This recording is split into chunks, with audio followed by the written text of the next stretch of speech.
Okay, good afternoon. Welcome to another episode of Beyond Connections, your bi monthly opportunity to ask us, the analysts of Abacus Securities, your questions about the stock market, about your portfolio, about anything under the sun as long as it's about Philippine equities and the economy. So, I am Bess, one of the analysts for Abacus Securities, and as usual, I'm joined by these two lovely gentlemen.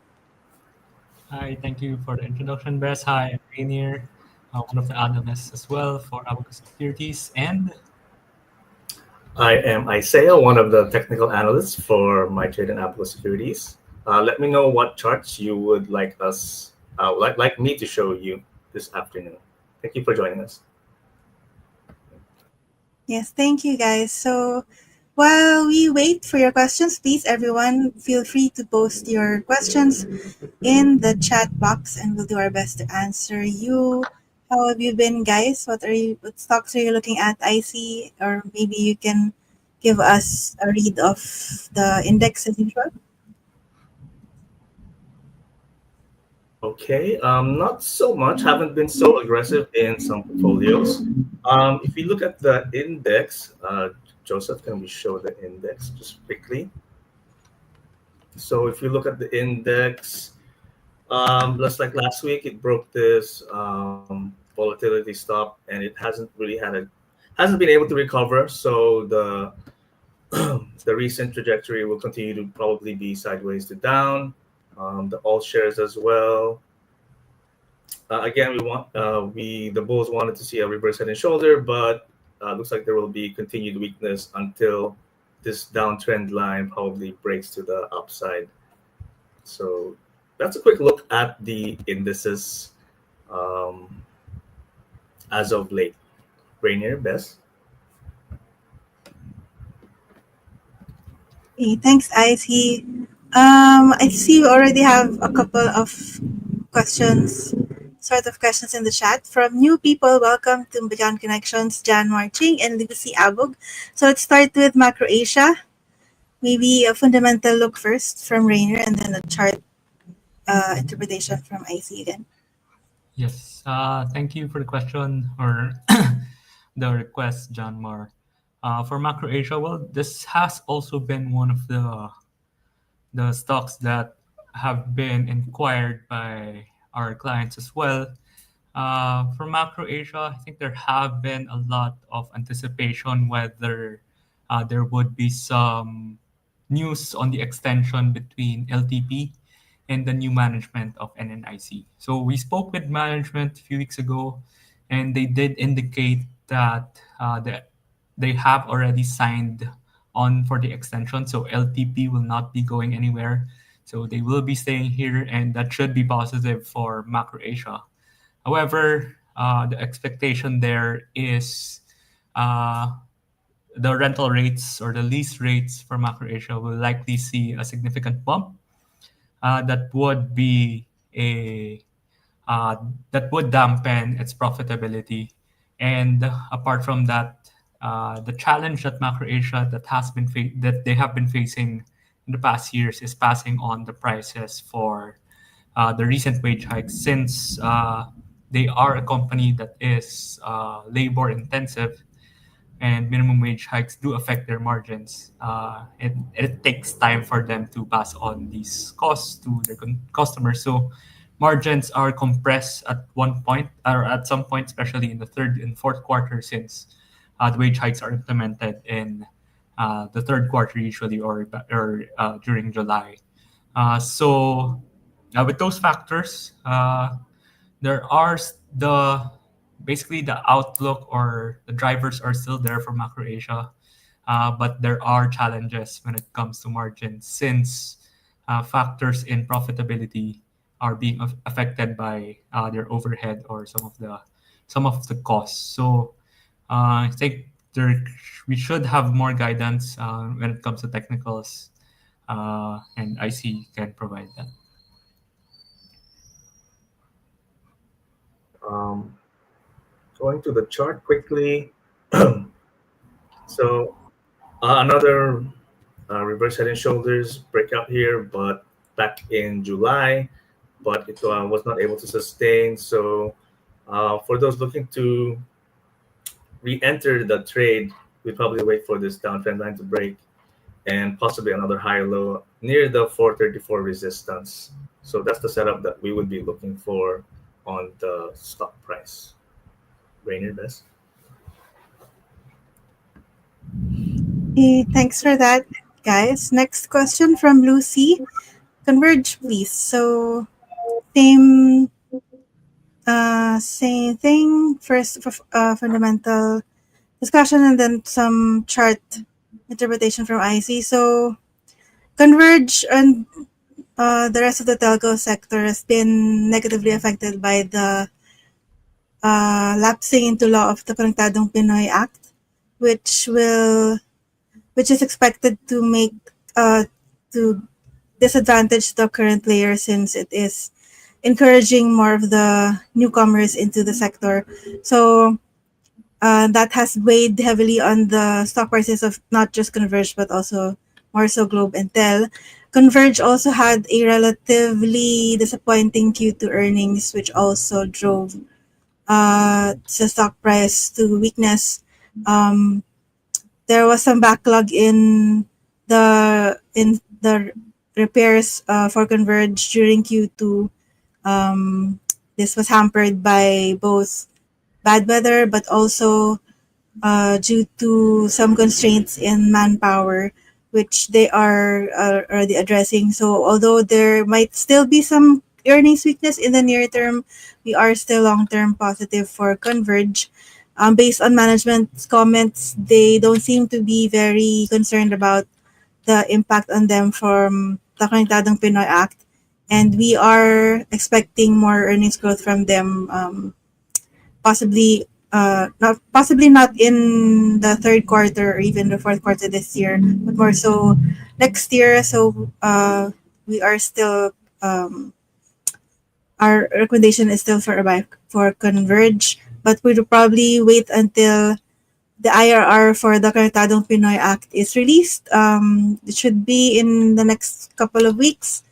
And once that's we're able to assess the actual impact of the law based on the rules that they will publish, you'll be able to give a more detailed discussion on how it will actually affect each of the three telcos. So it will be best to wait until that is out and prices stabilize after the market has been able to digest that information. Um, yes, so maybe a chart reading now from IC. Um, so just a quick look at the recent price action of Converge. Possibly a good thing that the volume has spiked, but the oversold level, both from the band and the descending channel, would probably closer to 1180 on this chart here. So possibly a counter trend bounce or a dead cat bounce from the 1180 level. So yeah, Rainier best.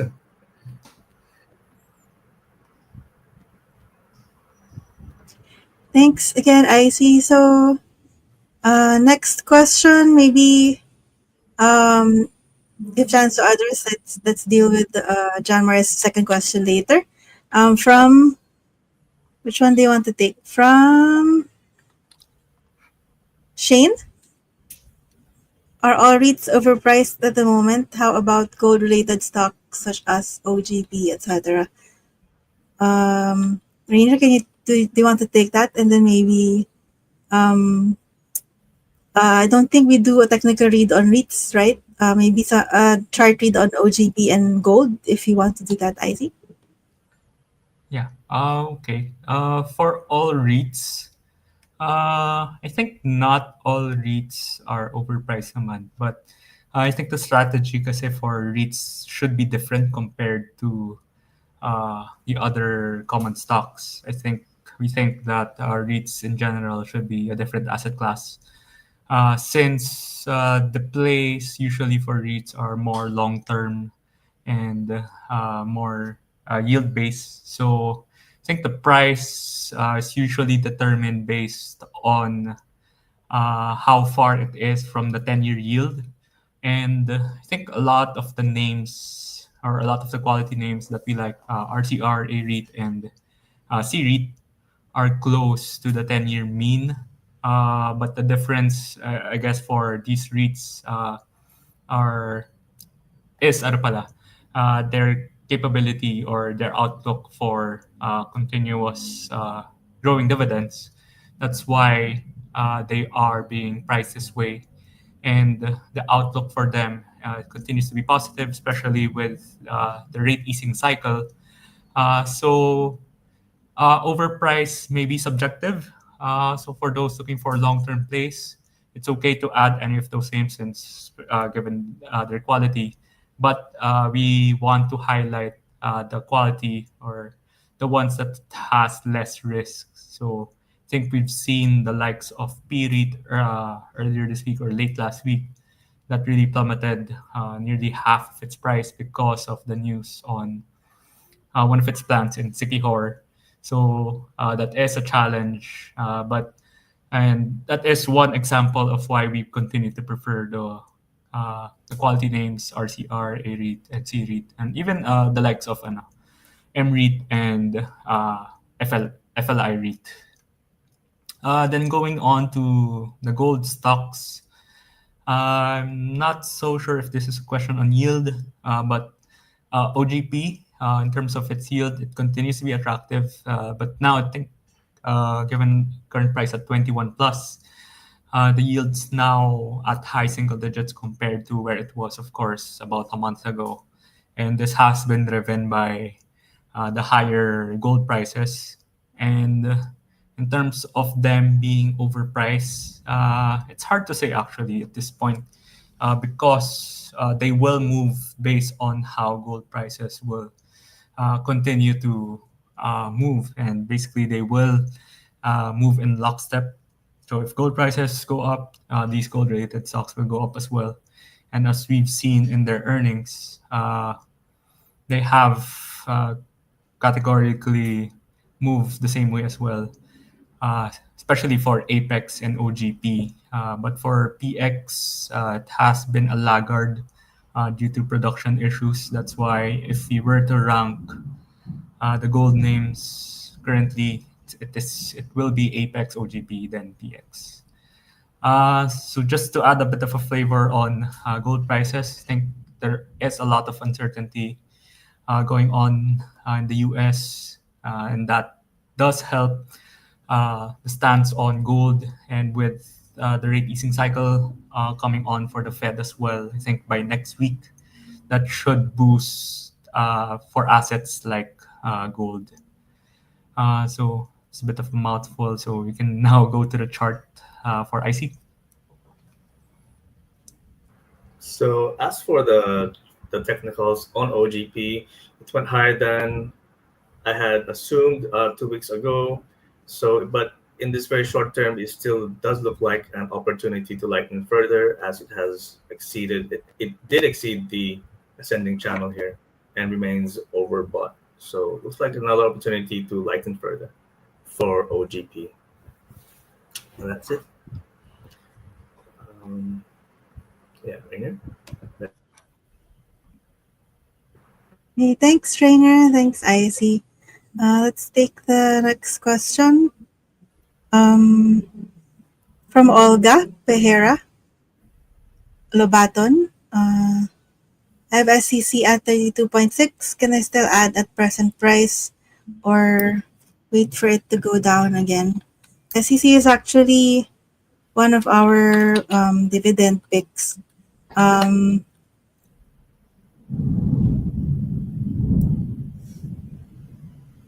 I believe we are still expecting quite a good yield from SCC even this second half, although that has been decreasing for some time. Maybe Rainer can add, and then I can do a chart read also.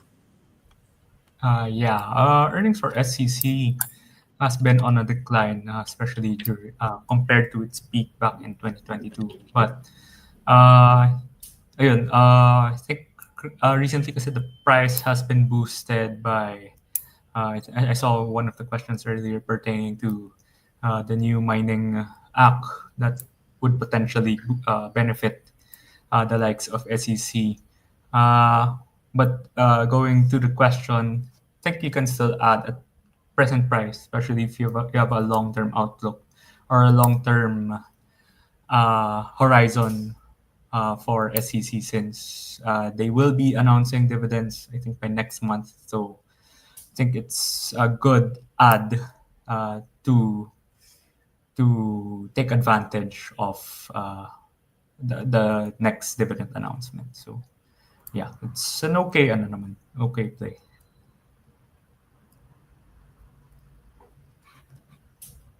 And while IC prepares the chart, since you mentioned it already, Rainer, this is the question on the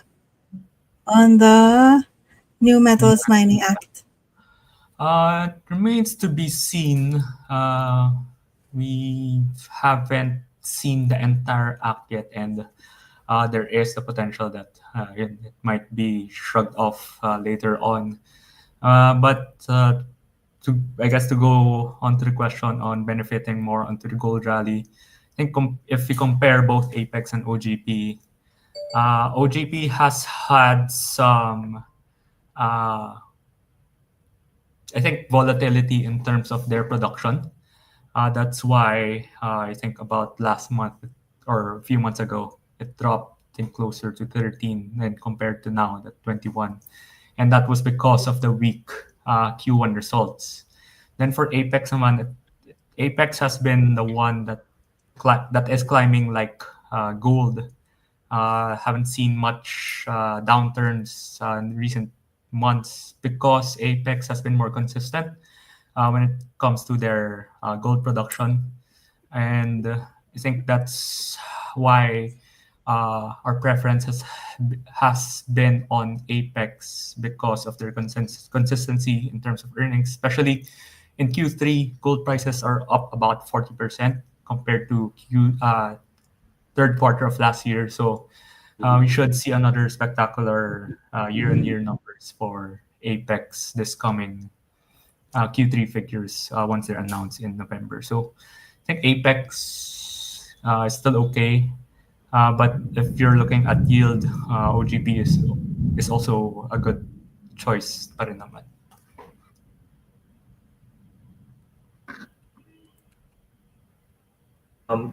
As for the chart of SEC, just quick look here. Almost a 3 year sideways consolidation. Recently turned a little bit bullish, possibly start of. Well, the oscillators are saying that it's a start of a longer term uptrend, but really needs to get back above 36. The resistance at 36 pesos and 45 cents for possibly um, further upside. Until then, probably still stuck in this very, very large range. So that's it for SEC. Thanks, IC and Rainer. So let's move on to other questions from Mary Santos. Why is Manila Water going down? Can I buy now? Um, as usual, maybe after I discuss the fundamentals, IC can do a chart read. But I believe there might be some profit taking on Manila Water in recent days. Much of the growth in the earnings from the what do you call this from the tariff hikes that Manila Water has been able to implement at the start of the year in January of the past few years has already been priced in. So the uplift from the upcoming Maynilad IPO is already probably priced in the previous weeks, so there may be some profit taking going on. However, for the long term, we are still quite positive on Manila Water. So maybe wait for it to stabilize at lower levels before you come back in. We are quite positive on Manila Water still, mainly on the recent purchase of Wawa JDco, which is a uh, bulk water supply project that will provide Manila Water some um, stability in terms of water supply, so they will not be entirely reliant on Angat. It's also an asset that will be Manila Waters and won't be turned over back to MWSS at the end of the concession. So that's positive long term for the company as well. So um, we are still a buy on the stock, but maybe yeah, wait for the price to stabilize. And we do still expect there might be some remaining uplift from or tailwind from the Manila IPO that will be at the end of next month. Depending on what will be the final price for Manila, we should see. Depending on what will be the final price for Manila, we will see what valuation that will give the uh, Manila Water's peer concessionaire, which should be comparable to Manila Water's valuation as well.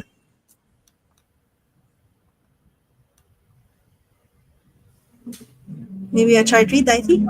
As for yes, as for the chart of MWC, as far as the volatility trading stop is concerned, it has been in an uptrend, interestingly, for almost 2 years. So if this level at 37 pesos and 40 cents gets broken, it could be a sign of further weakness. So the oscillators at the bottom show that it could also be a opportunity to buy. So it's very, I guess, an important juncture at this point. So yeah, Bess and Rainier. Okay, thanks, IC. And let's go back to some of the questions. Earlier from Janmar, there was a question on Converge. I Converge FGen. Is it time to buy? Everybody says it's undervalued, but why is its price going down after the initial spike up when they announced about the takeover? Do you have something to say on this, Rainier? I think you wrote Yeah, about it recently. yeah. We recently wrote about FGen. Recently, ayun, I think they mentioned that with FGen selling one of their key assets, and it's not very, ano pala, it's not something to be excited about for FGen. And yes, yung second question dapat po di ba? Sorry, I misunderstood the question. We're on our end, we're not so bullish on the takeover or the divestment of FGen on one of their key assets. So that's why we've been, I think we've been underweight on FGen, a bit of an opposite to what others people or what everybody says. So yeah, I think that's just what we can say about FGen at this point.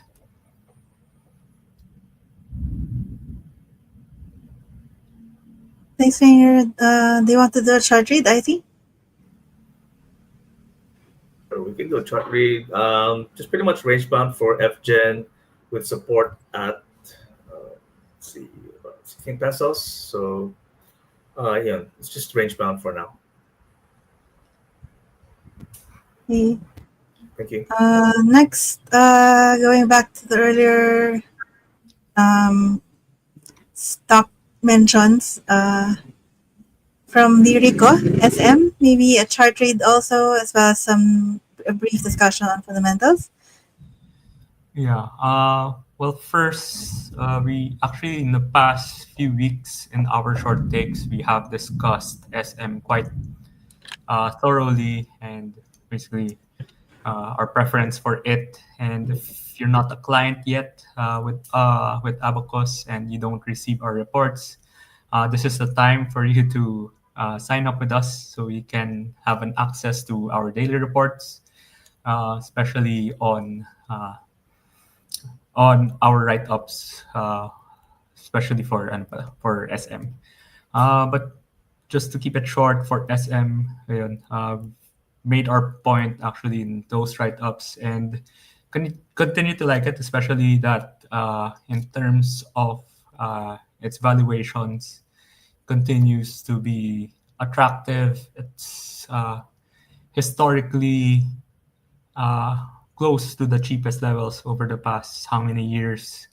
I think even beyond 10 years, it's at the cheapest point. But there is no clear uh, there is no clear explanation as to why the stock is weak. But foreign selling has been quite strong for SM, though it has been partially offset by uh, SM's share buyback program, which is ano naman, quite positive and should protect minority shareholders. So we continue to like SM among the conglomerates. So I see. Maybe you can provide some insights on technicals.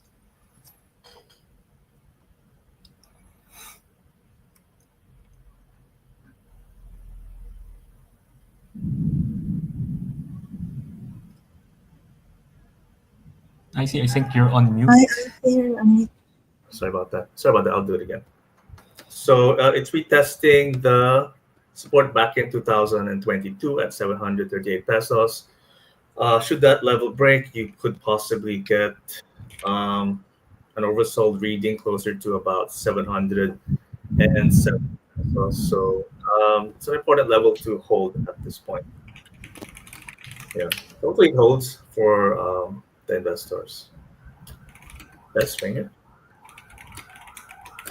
Thanks. And just to add on SM, it's one of the index stocks that has a lot of foreign float, and also one of those that have the highest weights in the PSEI. So anytime that there is some souring of sentiment from foreign investors on emerging markets, which includes us, SM usually takes the brunt of that. So that could be why foreign selling has been quite strong in the past few weeks. I think we have time for one last question. Did we miss anything in the chat box? This one from Mary Santos. Metrobank, bottom na ba? And I think can give us a chart read on Metrobank in a few moments, but among the big three, Metrobank is the cheaper one. We are actually not very keen on the stock. We have seen some narrowing already in its net interest margins, and we believe that this will continue. Although gradually, this should continue in the second half as well as in 2026, as we do expect more rate cuts from the BSP, more rate cuts from the US Fed, and eventual reaction of market yields, market rates, and asset yields for the banks. And Metrobank is one of those that will be more affected by this, since it has a bigger percentage of its loans that are in corporate and commercial loans, which tend to reprice faster and also have a lower uh, yield compared to consumer loans in the first place. So I think also recently they declared their second tranche of cash dividends for the year, and there might have been some uh, disappointment is a stronger word than I would like to use, but Metrobank has paid special dividends in the past, and there might have been some expectation that that would happen again. However, we don't believe this will materialize, since the capital adequacy ratio for Metrobank is already at par with the big three. It's no longer at the high levels that it was in previous years, so the odds of another special dividend is quite low. So that could be another thing that is preventing the stock from coming out of recent weakness. So maybe a short read now, I see. Yeah, so haven't looked at MetroBank for a while. Um, if you look at its ascending channel that was established back in 2021, was recently testing the upper range. So bulls would probably want to see the 67 peso 40 cent level hold and just trade sideways. But if it breaks, you probably get support at 62 pesos 20 cents. So possibly more just range trading here until another test of the resistance at possibly 18. So more range bound action it appears. It looks like for Metrobank. Um, yeah, Rainier best. Thank you. Okay, thanks, I see. And that's all we have time for today. And I think we addressed all of the questions in the chat box. Uh, Hopefully we didn't miss any. So thank you guys for spending your afternoon with us. Thank you, Rainer and Icy, for your insights today. I hope that we have been helpful in your decision making for your investments and in your portfolio. Any parting words from you guys? Well, just for me, just keep on the lookout for opportunities, even though the market is not doing as ideal compared to our global peers. There are still opportunities at hand, and uh, maybe ano pa rin, continue reading, especially our short takes. And if you're not a client yet, feel free to sign up with us to receive our daily reports. As for me, I just want to thank everyone for tuning in again and wish everyone the best of luck on all their trades and investments. Thank you.